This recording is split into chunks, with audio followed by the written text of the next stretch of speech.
What's up, Jets fans? This is GreenBean hanging out inside one of the famous Cadillacs at Cadillac Ranch. And we're going to get into some Jet shape because it is freezing out here when I come back.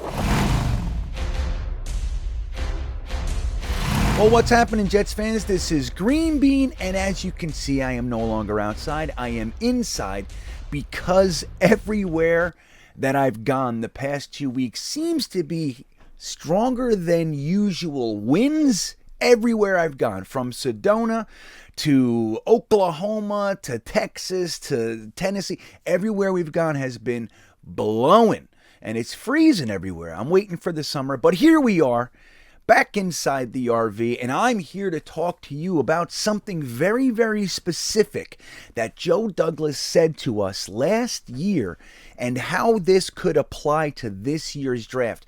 As you know, we did have a free agent period. Not that it's over, but it seems like the larger portion of the entire free agent class is kind of in our history now. We know who it is. We went out there and filled that right guard spot with Laken Tomlinson, which I think was priority number one, player number one to fill that hole. I think it's a slam dunk. Then we went out and got CJ Uzomah, who immediately is the best tight end that we've had in the locker room since Dustin Keller, which is just crazy to think. But without question, that's what happened there. We re-signed Berrios. We brought in an edge rusher, Jacob Martin, probably more of a rotational guy. Good signing nonetheless. He did sack Zach Wilson last year when we played the Texans, so he beat George Fant. You know, we talk about George Fant only giving up a couple of sacks. Well, one of them happened to be to Jacob Martin, so that's good now that he's on our team. Brought in a cornerback, DJ Reed, from the Seattle Seahawks, who PFF seems to love. Admittedly, I don't know too much about that particular player. But then we signed safety Jordan Whitehead, Darrelle Revis's cousin, who I absolutely love. I think it's a slam dunk signing, and I couldn't be happier. Then we turned around and signed another tight end, blocking, receiving tight end. He had 61 receptions last year, and most importantly, has just Viking flowing long locks. Who doesn't want a tight end with that going on? And that is Conklin, Tyler Conklin, as we know. So I think the free agent class is pretty strong, man. I really think we did a good job of zeroing in on specific needs with specific players that are going to fit our system. I couldn't be happier about it. And today I learned that we just brought in Greg Zeurlein, the kicker. So maybe Joe Douglas is finally going to say, hey, we're going to fix this kicker situation. That's one of my bugaboos with Joe Douglas over the time that he's been here, is he's kind of treated the kicker as an afterthought, and we've had, 7 kickers since he's been here. So I'd like to see that one taken care of. Zeurlein, a little bit older, but it's good competition. We know we have Amendola in-house. He was signed to a futures contract, and we also probably are going to bring Eddie Pinheiro back. So that would be a nice 3-way kicking competition for the offseason and training camp, see who wins. But I'd like to see Cade York brought in as well, maybe Burkick. We'll see. We'll see how that goes. But the free agent class looks pretty good, and that leads us to the draft, because there is an ominous hole in that free agent class. Do you know what it is? Of course you do. Everybody's been crying about it, yelling about it, complaining about it, justifying it. We're all over the place with the wide receiver position. The wide receiver has not been addressed, unless you consider Berrios being brought back. As we now know, Jamison Crowder has gone on. He's officially gone. He went to a division rival, the Buffalo Bills, which kills me. I don't like it. I like Jamison Crowder. I have to admit, no longer, of course. Now I hate him, but I'm saying as a Jet, I thought he was a pretty good Jet. And it's a shame to see him go. And now a lot of fans are saying, hey, man, we'll root for Jamison. He's been a good Jet. Yeah, wait till he scores 1 touchdown against us and see if you're still rooting for Jamison Crowder. He's the enemy. And that's what it is, but it's a bummer nonetheless. So we didn't really address receiver. As we know, we were in the Amari Cooper trade situation. I think the beat made us think it was a little bit more serious on the Jets' end than maybe it was. We checked, kicked the tires, as we like to say, and he ultimately went to the Cleveland Browns. And then the interesting one was Tyreek Hill. What an interesting, who knew we would be interested in Hill? Turned out we were really close to signing him. At the last minute, the Miami Dolphins got involved, probably per Drew Rosenhaus.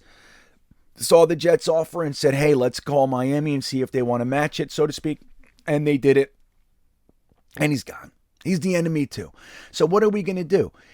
Nothing, right? We have to do something. Now, a lot of Jets fans are down on Denzel Mims. Most think that he's probably going to be gone. I do not share that sentiment. I think Denzel Mims is primed and ready for another shot to be a Jets starting wide receiver. I think he's going to have a breakout season. I like Denzel Mims, 23 years old, 6'3", 4.38 speed, great hands, the whole thing. We'll see. But even with Mims, if Mims were to come in and be everything we thought he was going to be, we still have a hole at the wide receiver position. And the Jets have swung and missed on a couple trades and have not signed any of the free agent wide receivers, whether it's Chark, Robinson, any of these guys we were talking about. So one of the things Joe Douglas has said, and I'm going to read it to you again, just to remind you, Joe Douglas has gone on record to say, you ready? Speed creates pressure. Pressure bursts pipes. When you have one guy that can run by you, you're worried. When you have three guys, that really puts a team in a bind. When you have that, you can have three-point shooters. You don't have to worry about the 12 to 15 play drives. You can throw in a couple 1, 2, or 3 play drives. Now you're cooking. So obviously, Joe Douglas has put an emphasis on being able to run those 12 to 15 play drives. 2 tight ends, re-signing Tevin Coleman. We have Michael Carter. We'll probably bring in another back.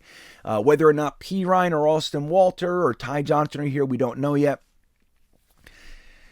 But he's talking about the ability to take the shot, to have somebody that takes the top off of the defense. So we have the ability to run the 12 to 15 play drives, which is great, the tight ends and everybody like that.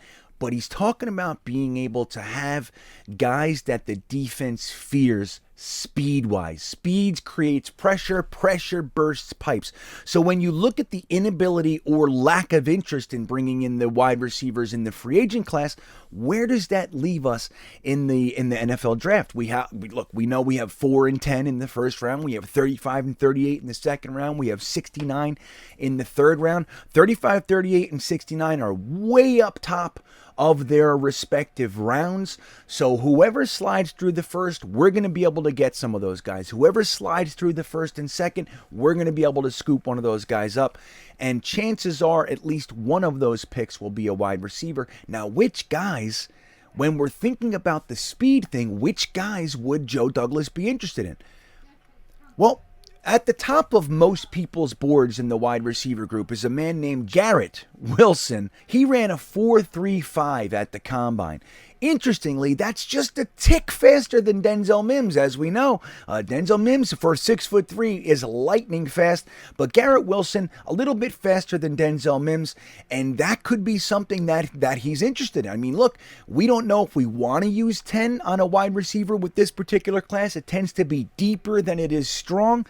But if you can get one of the faster guys in the class, we know he's a surgical route runner, great hands. Maybe you want to just forego any other position, get the wide receiver thing done with the guy that you know can add to that pressure that speed builds. Garrett Wilson. Jamison Williams is super fast, but he didn't run at the combine. We know why. He has that injury. Drake London also did not run at the combine, so we don't know what that looks like. Traylon Burks, who's considered a first-round wide receiver by many going into the combine, ran a 4.55, struggled in some of the other drills as well.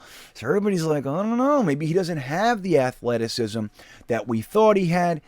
So he could be knocked down a peg or two. I still think Joe Douglas likes him. How do you not like him? I mean, I don't know. I think people may be overemphasizing the 40 time, but nonetheless, he ran a 4.55, and that could push him out of the mix for that 10 overall pick, but he would definitely be in play if he slides through.